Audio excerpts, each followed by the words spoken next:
Hello and welcome back to Russ's Movie Corner.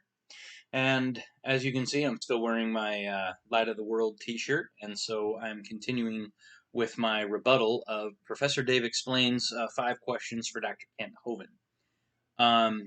So in the first one, I kind of went over the debate. I kind of talked for a really long time about it, so I had to split that up, which I'll do a little later. I'm not worried about that right now, but as of filming this. But basically, like I talked for like an hour, and so I had to kind of split that up. So this is gonna be the third episode, and I think I'm gonna try to do 2 questions. I'll see if I can fit 2 questions in. If it goes too long, then I might just do the next 2 questions in 2 episodes. But we'll see what happens. So I'll try to see if I can get to it. If I can, then I might do 3, and then in the next episode we'll see what happens. But I had to talk for a while about certain things. I tend to ramble, but sometimes I'm making a point, and the point I have to explain it first before I get to the point because otherwise it doesn't make any sense.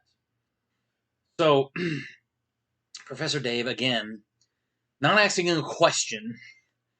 Um, so in the last episode, I'll just show you here what his question was. I already answered it, but this was the question. He said, "Defend the validity and modern relevance of these passages."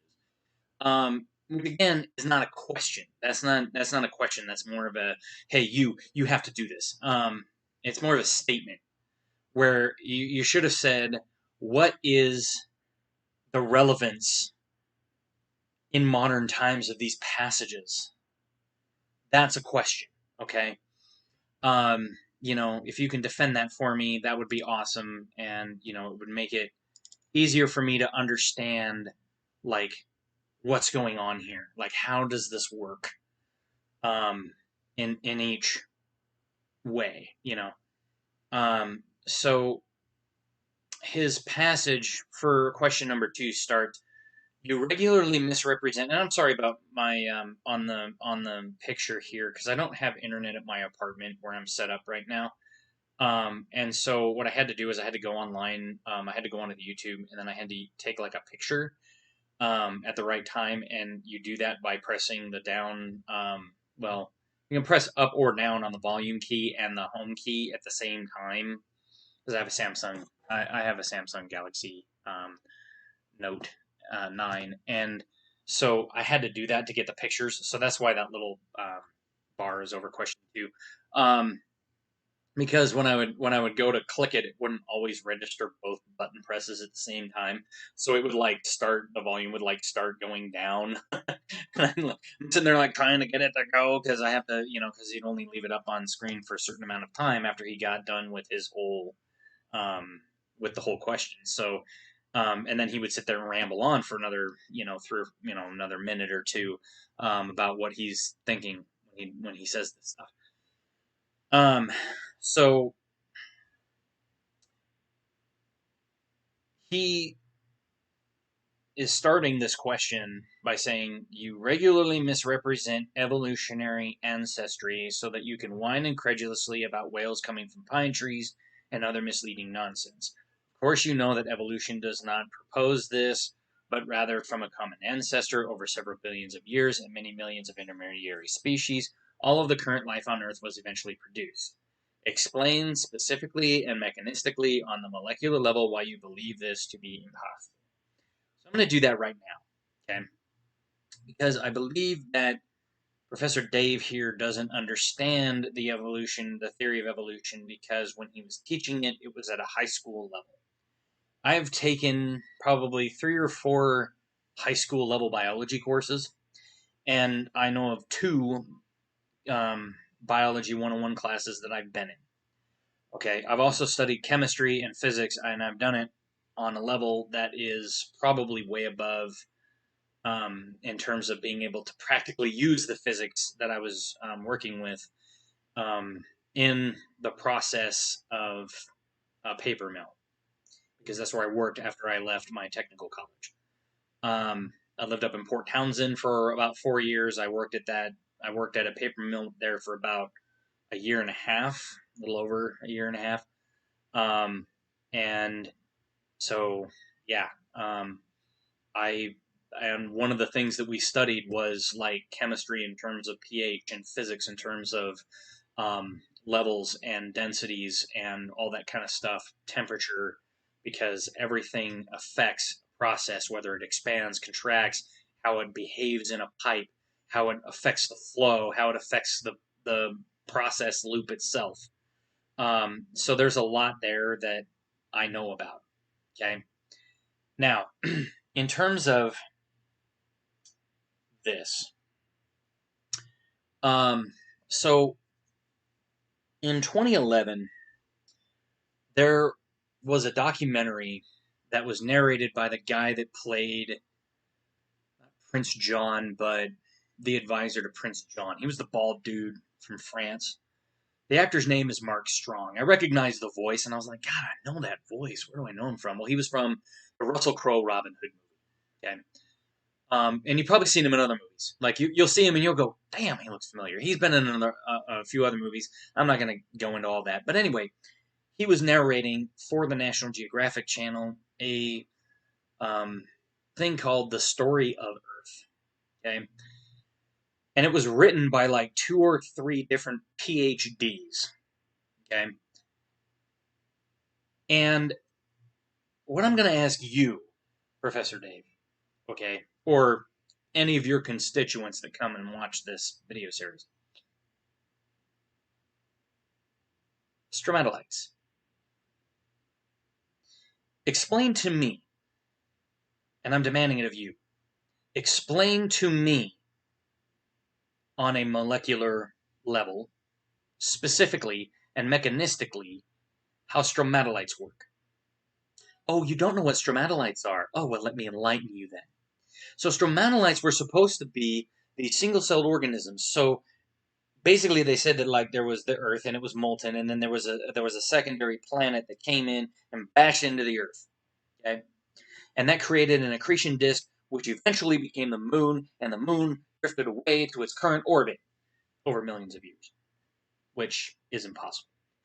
Um, Judging by what we know about gravity today, because we can actually backtrack the actual orbit of the moon and know that it was not billions of years ago that it was next to the Earth. So, anyway, this happens. The Earth starts to cool, and rocks form. Some meteorites have hit it, and somewhere in there, from these meteorites, there are organic molecules that haven't burned up in the molten crust, and somehow the crust solidifies, and clouds form, which they don't explain how clouds form, um, and then it rains, and it brings with it all of these little things, and then it creates these oceans, and then because the molten core is still molten, it's making vents in the seafloor, and out of these vents, these molecules collide, and somehow bacteria, as if by magic, don't forget that line, it's in there, and as if by magic, single-celled life forms, and then an extinction level event happens that wipes out all life. Oh, but it's not all life, because what happens? And as if by magic, these single-celled organisms have banded together to create colonies called stromatolites that are autotrophs. So explain to me how a single-celled bacteria, because that's what they were likening these single-celled organisms to, were bacteria, all of the sudden decided, oh, we're going to grow chloroplasts and make our own food underwater. Explain that one. Explain how they know that stromatolites existed, because we don't have any fossil evidence of those. The earliest fossil life evidence that we have are troglodytes. Okay, and that's the lowest layer because they were bottom feeders. I'll explain that in a minute when we get to that question. Okay, but explain to me how you know that existed. Now, the other thing that I'm going to ask you to explain specifically mechanistically on the molecular level is these many millions of intermediary species.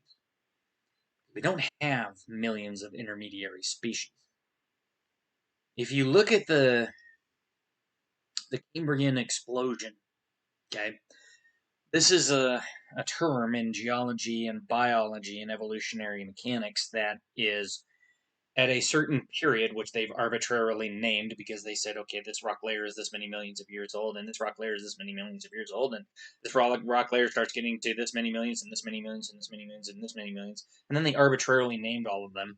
So in the Cambrian period, which is one of the lowest levels where we find a ton of fossils, it's actually like below that, we don't really have any fossils before that, except for maybe like a troglodyte or two, is or trilobites. Sorry, not troglodytes, trilobites. But anyway, so at the very bottom, where they have this explosion of life, there are no intermediary species. There are no fish growing legs. There are no um, iguanas with gills. There's nothing. They're all fully formed organisms. Something that evolution hasn't been able to explain yet. Macroevolution hasn't been able to explain anyway. So there's not intermediary species. Okay, it's fully formed fossils. They're fully formed creatures. They all have their own functions. They all have their own DNA patterns. They all have their own stuff. Everything is there for us to look at. Okay, and there's nothing in between, which is kind of funny. You'd think that if there was something in between, wouldn't there be like fossils of those too? I mean, a lot of people have told me, oh, well, we don't really have that many fossilized humans. Yeah, we do. We have mummies that are, you know, 6, 5,000 years old, 4,000 years old. We have, if you look under the catacombs of Paris, there's all these dead people that are calcified bones. So yeah, calcification is not something that takes millions of years. Something can calcify very, very, very quickly. Okay. Actually, Dr. Hovind talks about this in one of his videos. He said that there was a buddy of his or somebody that was donating to the museum. They had a barn at his parents' house.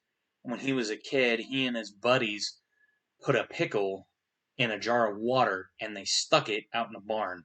Well, in the intermediate years, a bunch of stuff got stacked up in front of it. Well, his father passed away, and as he was going through the barn to clear out a lot of the stuff, because they didn't need it anymore, and they were kind of getting ready to sell the property, or they were cleaning up the property, or whatever it was, they were going through, and he pulled some stuff away from the wall and there from his childhood of like 30, 40 years before, he had put this jar and the pickle was calcified.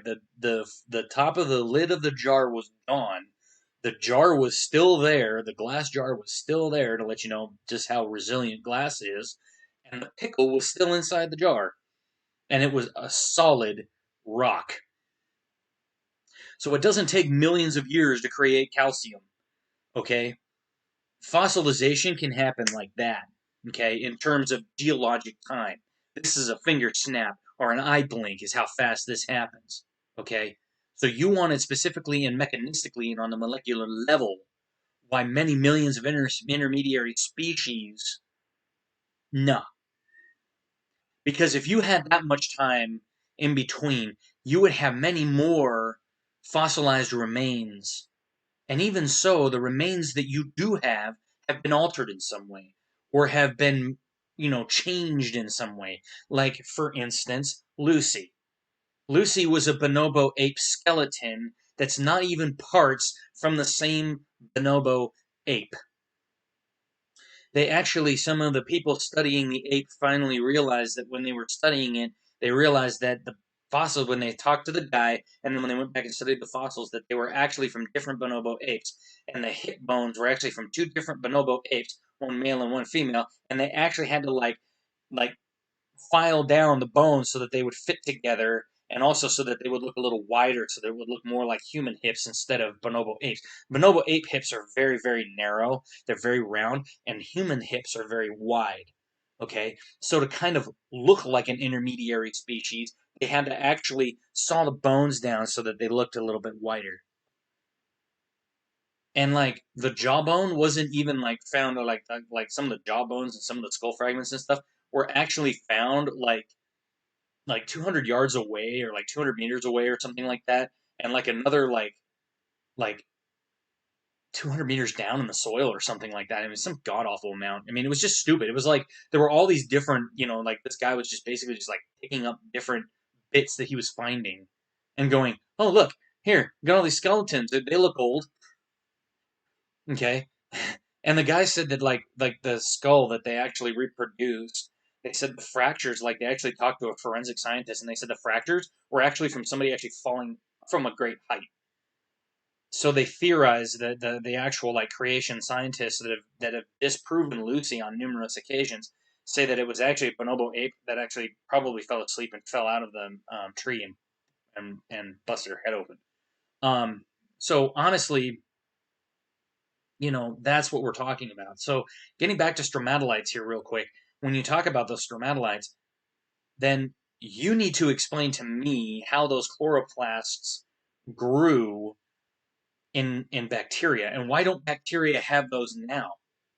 Why do bacteria need like humans and other species to thrive?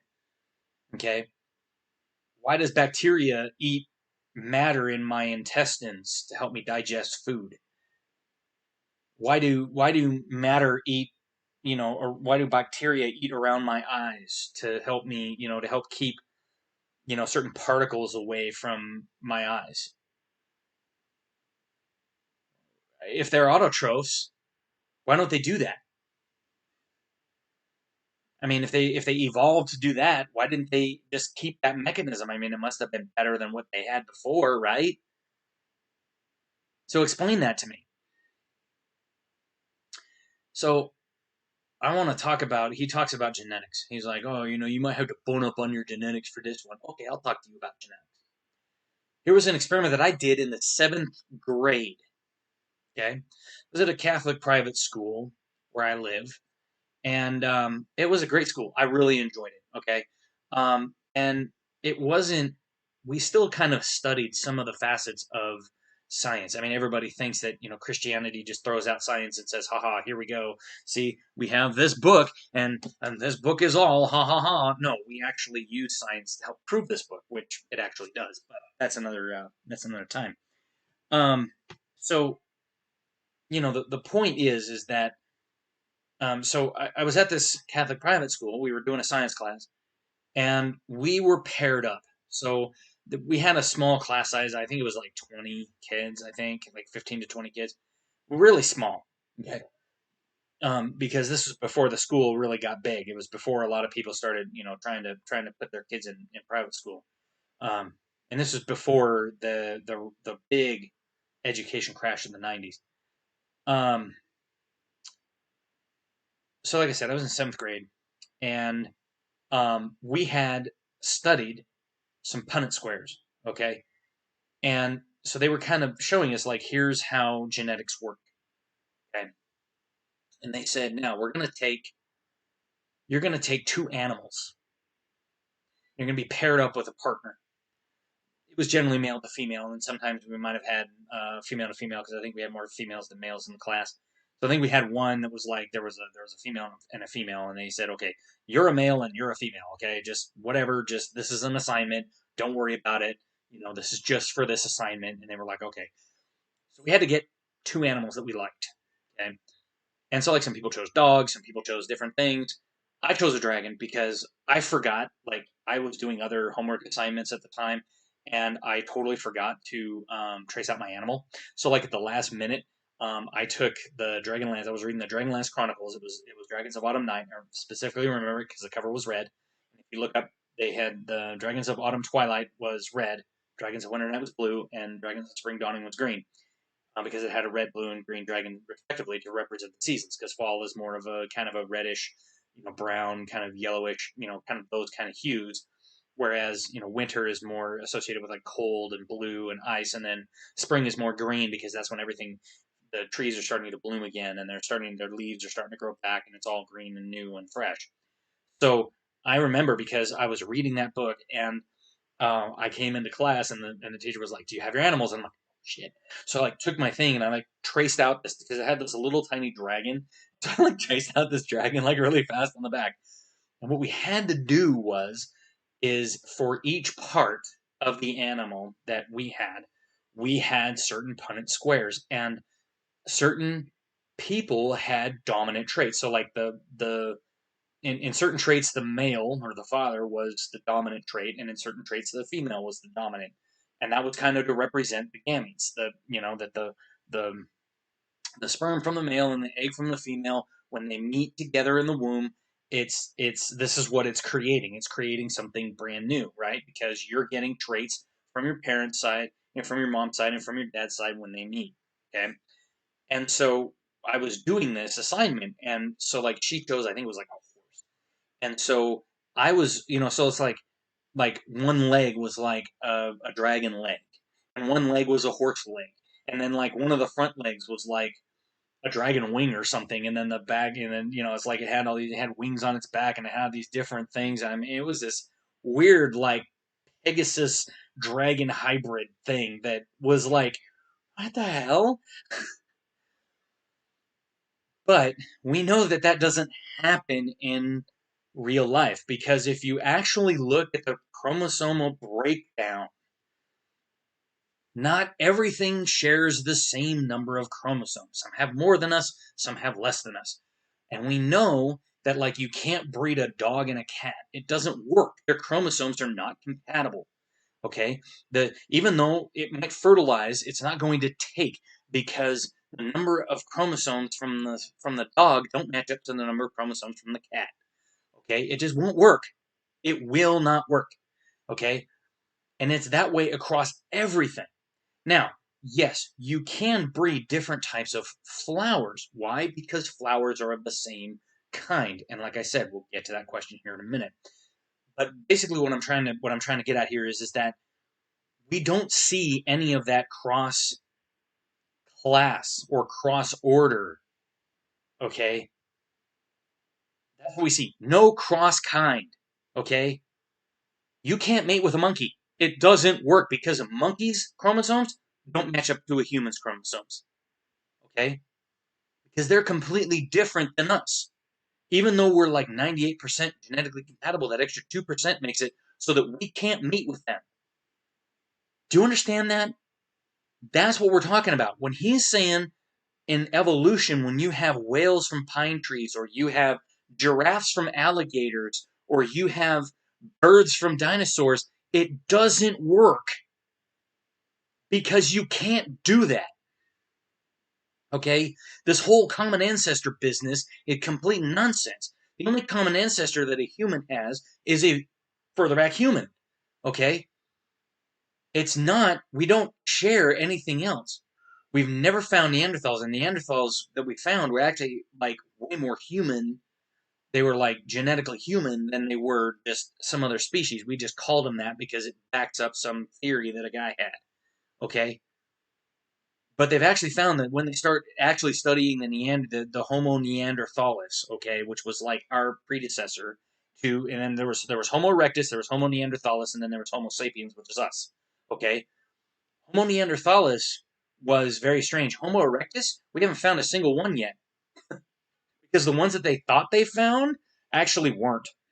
They were like ape skulls that they either carved out to make more human, or they were human skulls that they tried to make more ape. So we don't have really any proof of those, okay? Because actually, the Homo neanderthalis was actually humans with larger craniums. Because here's the funniest thing: your brain continues to grow. The problem is we're not living as long. So, like, you look at the beginning of the Bible; those people were living for hundreds of years, and even all the way down through the flood, you still had people that were living to their hundreds of years.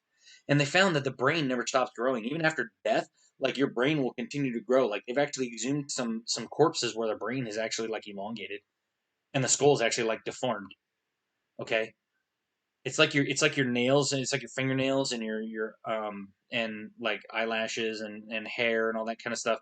It continues to grow after you die, because your body, the protein making process is continuing even after the normal systemic functions. It is just eating up what is left, okay, of the body. It eats up the muscles, it eats up the fat, it eats up everything to make all this other stuff. Okay, so the problem is that you're standing here and you're saying, oh, he whines incredulously about whales coming from pine trees, but You're not explaining how a prokaryotic, animal-based, non-autotrophic cell can band together and become an autotroph, and then somehow from those stromatolites, which got wiped out, by the way, somehow those survived and went on to make the trilobites and the life that we see at the very lowest levels of the fossils, and then those somehow became dinosaurs, and then from dinosaurs we get birds, even though everything was wiped out.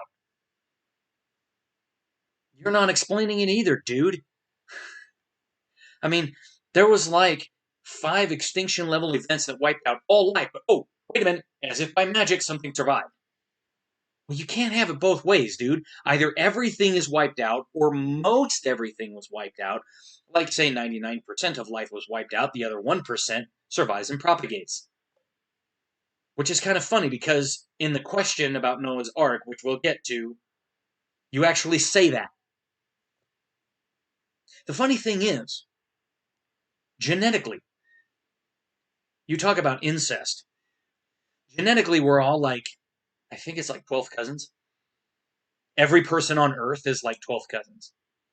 So technically, yes, we are committing incest when we actually have kids. Because if we didn't, we wouldn't reproduce. We wouldn't pass on our genetics. Because that's the diversity. The diversity comes from the sharing of genes. Because there are certain traits that happen, and then those traits get intermixed. Okay? What they found is that those traits didn't intermix. Okay? Now, my thing is that if people knew that a huge flood was coming, if a person was saying, hey, there's a flood coming, the Israelites talk about Noah. And like I said, we'll get to this, but the flood legend that Noah has is actually like it's retold in various other places. Okay, other texts that we have talk about a man who built a boat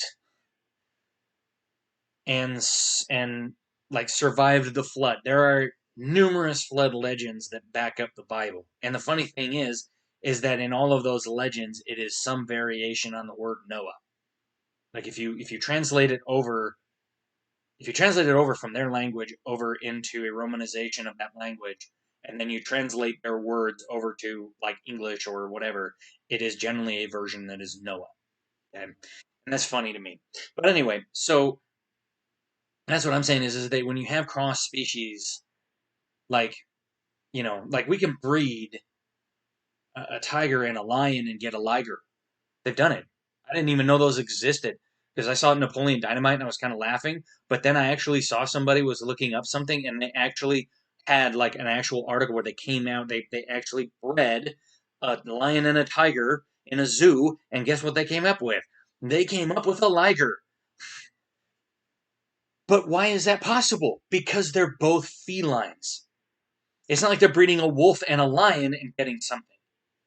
Okay, you don't see wild cougars and wild coyotes breeding. Why? Because they're incompatible, you nincompoop. Coyotes are dogs, they're canines, okay? They come from the Canis branch, whereas the feline branch is where the cougar comes from. Duh. They're not interbreeding, you moron. Why do you think we have so many different breeds of dogs? What are the different breeds of dogs? They're different species of the same thing. They're all from the same branch. They're just different variations on certain traits that we have bred to be that way. Because we found certain types of wolves, certain types of coyotes, certain types of dingoes, certain types of different types of wild canine breeds, and we have bred them into what you see today. Duh. We can do the same thing with crops. Why do you think we have certain varieties of corn? We have those certain varieties of corn. Why? Because those varieties of corn have those traits that we have passed down. Like somebody went back and like, here was the original, like what they got corn from. And it was like this plant with like these really hard seeds that you would have to take like a rock to like pound into dust to be able to do anything with them. So they took those and they started, and they took another plant and they started breeding them together. And pretty soon they got something that was easy to eat because the husk went from being around the individual kernel to being the kernels around a central cob with a husk around them that they could then pick and open up and eat easier. They're not changing the corn into broccoli. They're not changing the corn into a flour or into a sunflower. They're changing the plant into something that's more edible. And you can find that with anything that's in the produce section now. You can actually go back and look and say, yeah, that's how we got those there. Is because, yeah, they had them this way and we bred them to be this way. Okay? Because we have something called intelligence that we use. Okay? And it's something that is unique to us. Yes, some things have certain adaptations where they've used a certain amount of brain power to be able to do something. Okay? Like a dolphin, for instance. Dolphins are smart creatures. I'm not saying they're not. Dogs. We've bred dogs for intelligence. There's somebody that has Jack Russell Terriers that can understand. They have like thousands of words of vocabulary or hundreds of words of vocabulary that they've given to these dogs that they understand as a command. Like they can say, get ball, and the dog will run and grab a round circle, a round spherical shaped object and bring it back that it likes to play with. They can say, go get frisbee, and it will go and get a frisbee. They'll have like 5 different just discs all over the place, and it will go and grab the specific one that they ask it to. Okay? Why is that? Because those dogs are highly intelligent, but you have to teach them that. Just like we teach our kids how to speak, how to talk, how to act, you have to do the same thing with those domesticated animals. Now, generally in nature, that is kind of a passed down from parents because we call it monkey see, monkey do. We get that because that's how young monkeys learn how to do things because we watch them in the zoo. So, like a monkey mother would have a baby, and then the people would act a certain way when the baby was near the glass, and the baby would act the same way that they were acting. That's why we call it monkey see, monkey do, because our children act the same way we do. When we do things, they try to emulate us. Okay?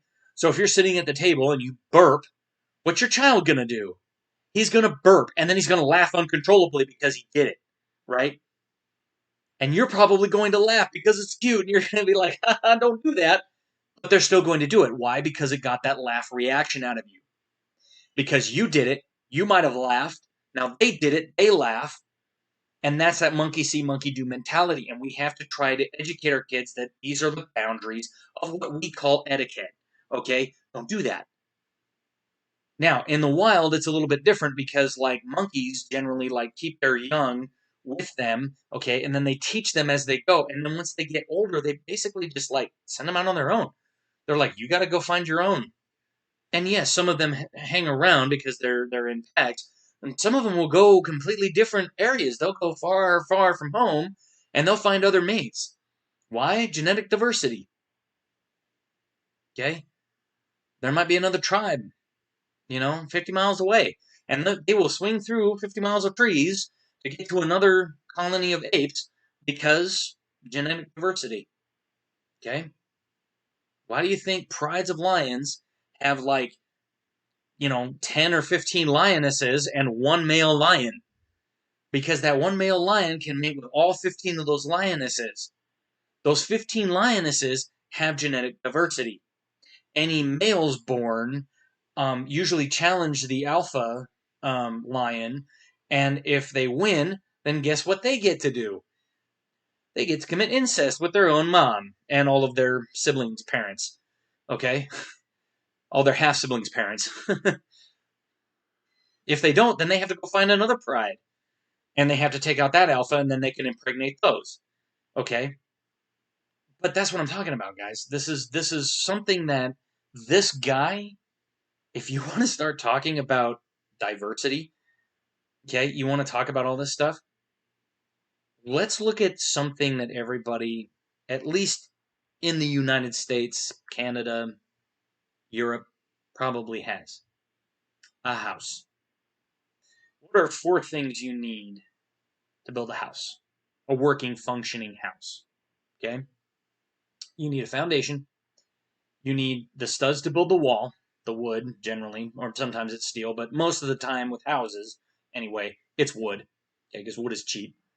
You have plumbing and you have electrical.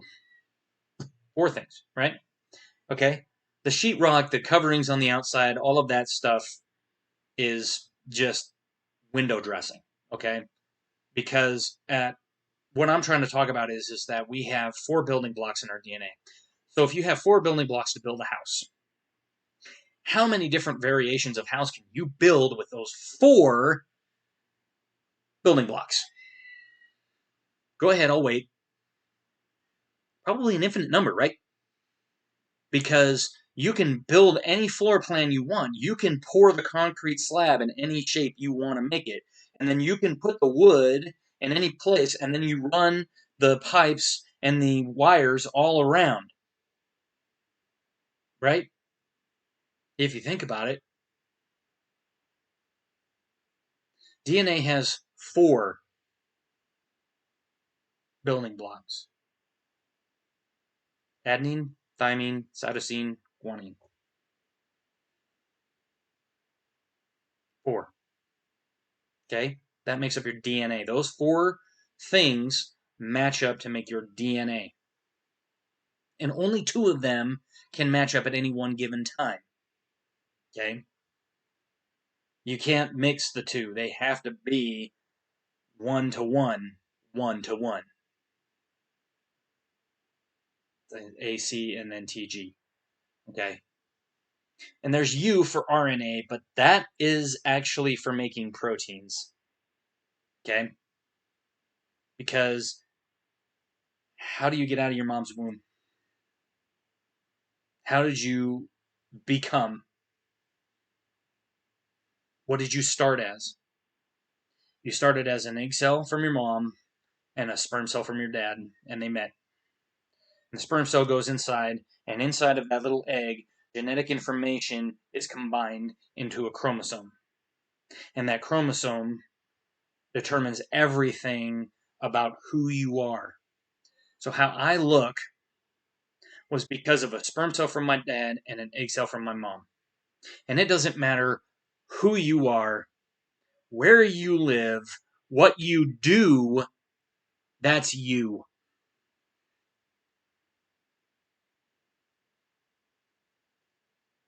Now, if you think about it, all of this, in fact, my whole entire body, is made up of cells with nucleus full of DNA. And I have proteins that make up the visible parts, like my hair, my, my muscles, my eyebrows, my eye color, okay, the hair on my arms, everything about me, okay, comes from those four building blocks. And guess what? The four building blocks you have inside you come from the same place. They're just in a different configuration. Okay? Everything's in a slightly different configuration. We're all like 14th cousins. That's what I'm saying. If you're going to talk about incest and all this kind of stuff, and we'll get to that. But if we're going to talk about all that stuff, we're all like 12th cousins anyway. So we're all technically committing incest. Okay? But there's enough genetic variation there that when we have kids, the chances of them having problems are fairly minimal unless you have some kind of a genetic marker for some kind of thing that happens. Like I have a mild form of Asperger's. That means my children are going to have probably about a 50-50 chance of having some form of Asperger's. And if that meets up with a woman, let's say a woman doesn't have Asperger's, but she has Asperger's in her family, then her genes have that. And if my sperm cell meets her egg, okay, there's like probably about a 60% chance that that kid is going to have some kind of form of Asperger's. Because that switch is more likely to get flipped because I have more of a chance of that happening. Now, could that not happen? Sure. I mean, I could have a kid and it could skip 3 generations. I mean, there are cancers, there are different things. I have a chin that, like, my grandfather and my grandmother don't have, but like on my grandmom's side, my grandmother's side of the family, there was an actor, and I kid you not, when I looked at him, it was like I was looking at his profile because he was turned like this. It was like I was looking at that chin in the mirror every day. I have the same exact chin as him.